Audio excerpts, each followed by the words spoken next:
São Francisco de Assis nasceu em Assis, Itália, em 1182. Era filho de Pedro Bernardone, um rico comerciante, e Pia, de família nobre da Provença. Na juventude, Francisco era muito rico e esbanjava dinheiro com ostentações. Porém, os negócios de seu pai não lhe despertaram interesse, muito menos os estudos. O que ele queria mesmo era se divertir. Porém, São Boaventura, seu contemporâneo, escreveu sobre ele, mas, com auxílio divino, jamais se deixou levar pelo ardor das paixões que dominavam os jovens de sua companhia. Na juventude de Francisco, por volta de seus 20 anos, uma guerra começou entre as cidades italianas chamadas Perugia e Assis. Ele queria combater em Spoleto, entre Assis e Roma, mas caiu enfermo. Durante a doença, Francisco ouviu uma voz sobrenatural. Esta lhe pedia para ele servir ao amor e ao servo. Pouco a pouco, com muita oração, Francisco sentiu em seu coração a necessidade de vender seus bens e comprar a pérola preciosa sobre a qual ele lera no Evangelho. Certa vez, ao encontrar um leproso, apesar da repulsa natural, venceu sua vontade e beijou o doente, com compaixão. A partir desse momento, ele passou a fazer visitas e a servir os doentes que se encontravam nos hospitais. Aos pobres, presenteava com suas próprias roupas e também com o dinheiro que tivesse no momento.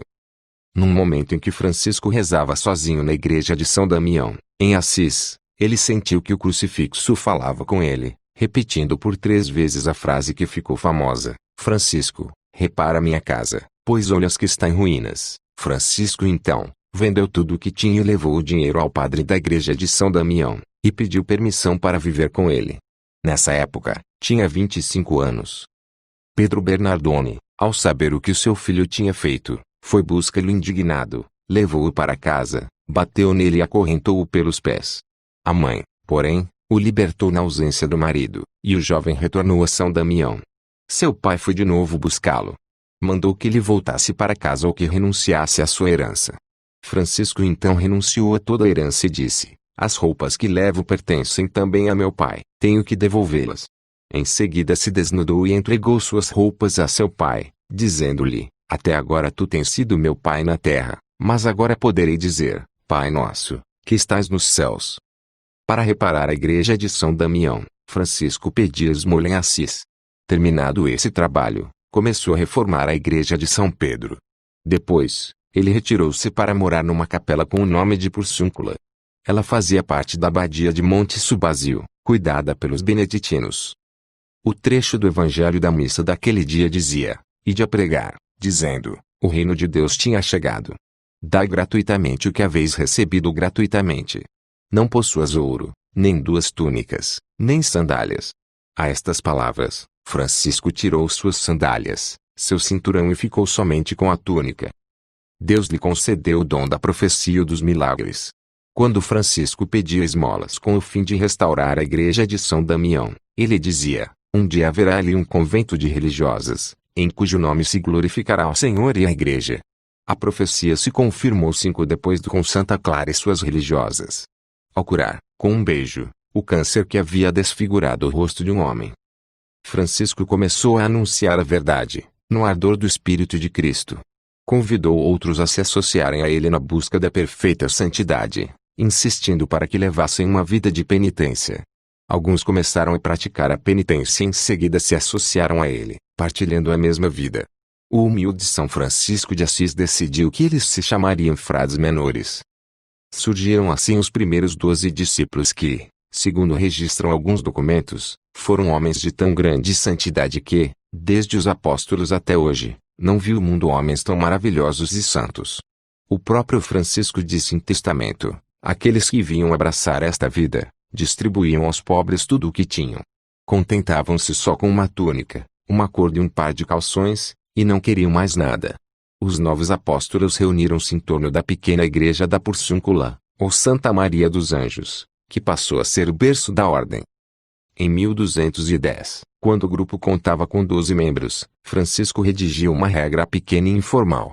Esta regra era, na sua maioria, os conselhos de Jesus para que possamos alcançar a perfeição. Com ela foram a Roma apresentá-la ao sumo pontífice. Lá, porém, relutavam em aprovar a nova comunidade. Eles achavam que o ideal de Francisco era muito rígido a respeito da pobreza. Por fim, porém, uma cardeal afirmou: não podemos proibir que vivam como Cristo mandou no Evangelho. Receberam aprovação e voltaram a Assis, vivendo na pobreza, em oração, em santa alegria e grande fraternidade, junto à igreja da Porciúncula. Mais tarde, Inocêncio III mandou chamar a Francisco e aprovou a regra verbalmente.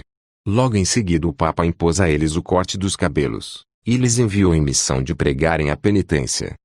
A santidade de São Francisco de Assis lhe angariou muitos discípulos e atraiu também uma jovem, filha do conde de Sassorosso, Clara, de 17 anos. Desde o momento em que ouviu pregar, compreendeu que a vida que ele indicava era a que Deus queria para ela. Francisco tornou-se seu guia e pai espiritual. Nascia assim a Ordem Segunda dos Franciscanos, a das Clarissas. Depois, Inês, irmã de Clara, a seguia no claustro. Mais tarde uma terceira, Beatriz, se juntou a elas. A humildade de Francisco não consistia simplesmente no desprezo sentimental de si mesmo, mas na convicção de que ante os olhos de Deus o homem vale pelo que é e não mais. Considerando-se indigno do sacerdócio, São Francisco de Assis apenas chegou a receber o diaconato. Detestava de todo o coração o exibicionismo. Certa vez contaram-lhe que um dos irmãos amava tanto o silêncio que até quando ia se confessar, fazia-o por sinais.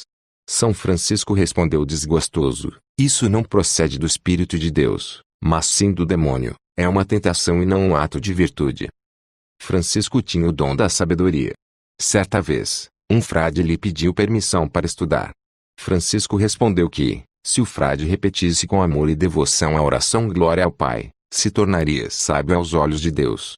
Ele mesmo, Francisco, era um grande exemplo da sabedoria dessa maneira adquirida. A proximidade de Francisco com a natureza sempre foi a faceta mais conhecida deste santo. Seu amor universalista abrangia toda a criação, e simbolizava um retorno a um estado de inocência, como Adão e Eva no Jardim do Éden. 2 anos antes de sua morte, tendo Francisco ido ao Monte Alverne em companhia de alguns de seus frades mais íntimos, pôs-se em oração fervorosa e foi objeto de uma graça insigne. Na figura de um serafim de 6 asas apareceu-lhe Nosso Senhor crucificado que, depois de entreter-se com ele em doce colóquio, partiu deixando-lhe impressos no corpo os sagrados estigmas da paixão.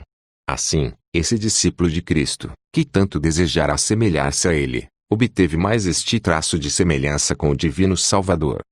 No verão de 1225, Francisco esteve tão enfermo, que o cardeal Ugolino e o irmão Elias o levaram ao médico do Papa, em Rieti.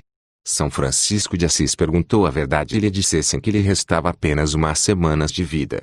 Bem-vinda, irmã morte, exclamou. Em seguida pediu para ser levado à Porciúncula.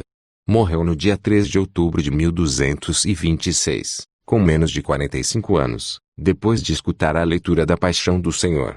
Ele queria ser sepultado no cemitério dos criminosos, mas seus irmãos o levaram em solene procissão à igreja de São Jorge, em Assis. Ali esteve depositado até 2 anos depois da canonização. Em 1230, foi secretamente trasladado à grande basílica construída pelo irmão Elias. Ele foi canonizado apenas 2 anos depois da morte, em 1228, pelo Papa Gregório IX. Sua festa é celebrada em 04 de outubro. Canindé é a cidade com a maior romaria franciscana da América Latina e a segunda maior do mundo. Aqui, ele recebeu o nome de São Francisco das Chagas.